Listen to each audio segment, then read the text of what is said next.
Well, hi, I'm Ines Sanchez-Rodriguez. My pronouns are her, she, elle. I'm in Saskatoon, Saskatchewan. So, what brought you into the climate movement? What is your quote unquote climate why?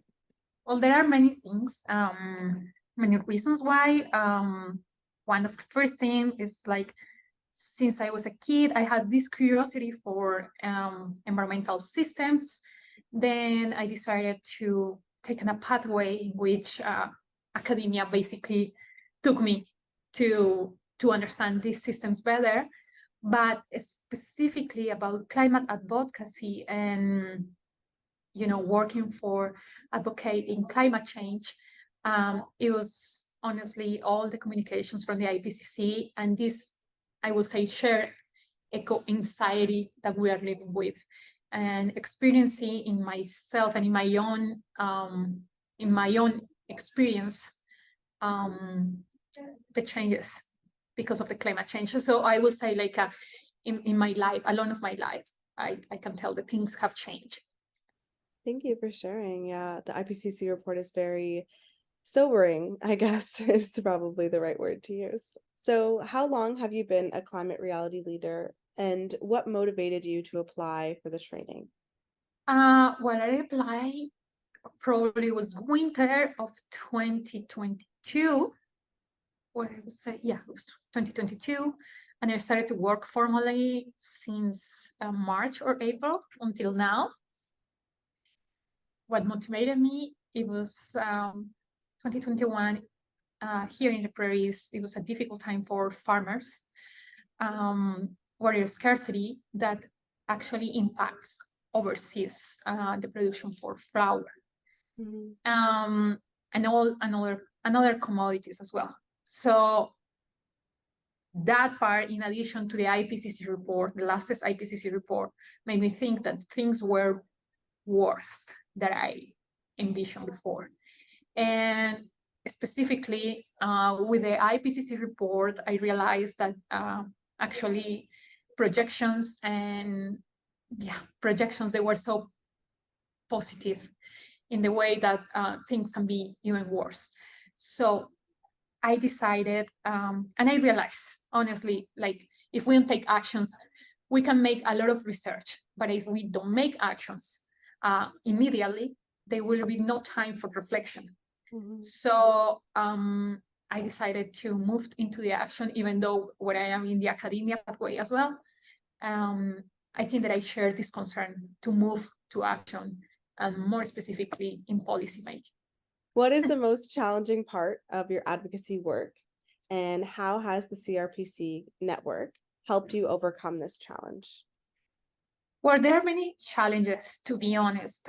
It's not easy to have an uncomfortable conversation when problems is in front of our face, and somebody doesn't want to face this issue or having these conversations. I will say that I try to learn from others, especially my fellows in the Climate Hub, how to deal with these conversations, particularly with my family and friends. I will say that conveying the message and making like building a dialogue with people that I don't have related connections beyond professional connections or share another citizen's concerns is more difficult, especially if they are your friends or your family. So I have learned from my fellows how to deal with these conversations. That's one part. And the other side that I have seen challenges, it's how, I will say, like, everyone is aware of the issues and the urgency right now, but unfortunately, information is spread out. And it's sometimes so difficult for people working specifically in the cities, in this case, to have access to this information. So that's the reason why I volunteer as well for the National Climate League. As a scientist as well, I believe that data is part of and a huge component to make decisions. So making possible for people having access to this information in an easy way is something that I really like and love from the NCL. And finally, there is one more challenge, and it's related with my personal story. It's I had to overcome the fear to advocate. I would say like societies, sometimes they don't have a good eye over the advocates and the advocacy work. And I have to learn how to actually advocacy for climate change had made changes or have a huge impact. And that's another learning by doing this work and working with my fellows in the Saskatoon Climate Hub. That's amazing. Yeah. The fear of starting, I feel like is a big one for a lot of people. You know, it's like they think it's too overwhelming, or they don't know what to do, or they might do the wrong thing. And so overcoming that fear, I think, is a big barrier that people face. So yeah, thank you for sharing that.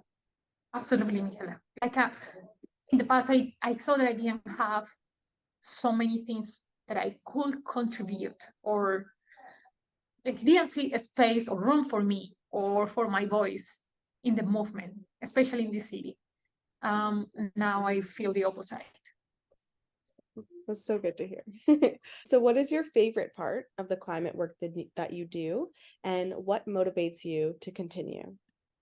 My favorite part, it's having conversations with these amazing people, that they have different perspectives that I do have about climate change and possible solutions.